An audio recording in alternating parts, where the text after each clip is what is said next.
ए छोटू, ये 8 कप चाय 458 नंबर की दुकान पर देकर आ। कहते हुए चाय की दुकान के मालिक ने एक 8-10 साल के लड़के को चाय की ट्रे पकड़ा दी और जल्दी आना, और भी 4-5 ऑर्डर देकर आने हैं, उसे हिदायत दी। मैं वहीं चाय पी रही थी, मार्केट में शॉपिंग के लिए गई थी। वो बच्चा इतना मासूम था कि उसके ऊपर तरस आ रहा था। ट्रे छोटी थी और चाय के कप भरे हुए थे। आसपास भीड़ भी बहुत थी। बच्चा छोटा था, फिर भी वो बैलेंस बनाने की कोशिश कर रहा था, भीड़ के बीच से निकलने की कोशिश कर रहा था। तभी कुछ चाय छलक कर उसके हाथ पर गिर गई। उसने ट्रे वापस चाय वाले के काउंटर पर रखी और अपने हाथ पर फूंक मारते हुए जलन की वजह से रोने लगा। उबलती हुई चाय थी, भीषण गर्मी पड़ रही थी।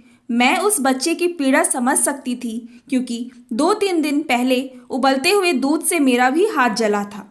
मेरे पर्स में जले पर लगाने वाली ट्यूब थी। मैंने उसका हाथ धुलवा कर जल्दी से जले हुए स्थान पर दवाई लगा दी।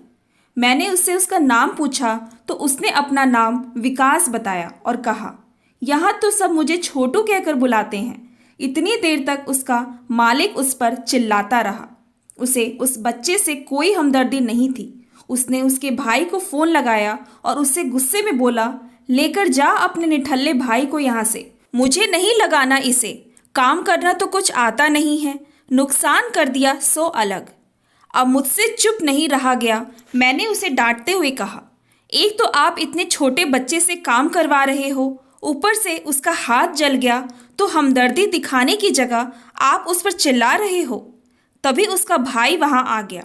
वह मुझसे बोला, मैडम आप बीच में मत पड़ो, मालिक साहब ने तो तरस खाकर इसे नौकरी पर लगा लिया था।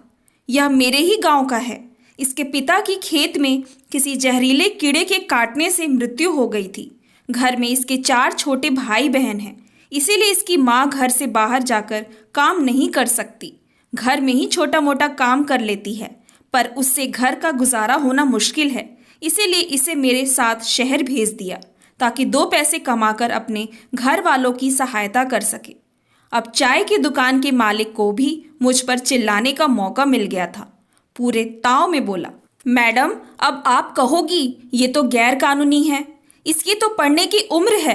चलो मैं आपकी बात मानता हूँ कि सरकार इसकी पढ़ाई लिखाई का खर्चा तो उठा लेगी, पर कानून इसके भूखे भाई बहनों का पेट तो नहीं भर देगा। ये कानून वानून मुझे मत सिखाओ।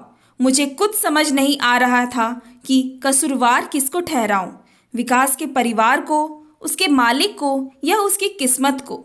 मैंने सोचा, पता नहीं ये गरीब लोग इतने बच्चे क्यों करते हैं। अगर अभी विकास का सिर्फ एक भाई या बहन होती तो उसकी माँ आराम से अपने घर का खर्चा चला लेती। खैर अब सोचने से क्या होगा। मैंने विकास का हाथ अपने हाथ में लेकर उसे ट्यूब और कुछ पैसे देते हुए उसे बड़ी सहानुभूति और इज्जत की नज़र से देखते हुए कहा, छोटे तू तो अपने घर का बड़ा है रे। मैं मन में ढेरों सवाल लिए चल दी वहाँ से कि हमारे देश में इतनी गरीबी क्यों है, क्यों गरीबों और अमीरों में इतना फ़र्क है, क्यों मैं इस बच्चे के लिए कुछ नहीं कर सकती। फिर मैंने सोचा, कर तो सकती हूँ। मैं वापस वहाँ गई और विकास से उसके घर का पता लिया। तब से मैं हर महीने उसके घर जितने बन पड़े उतने रुपए भेजने लगी।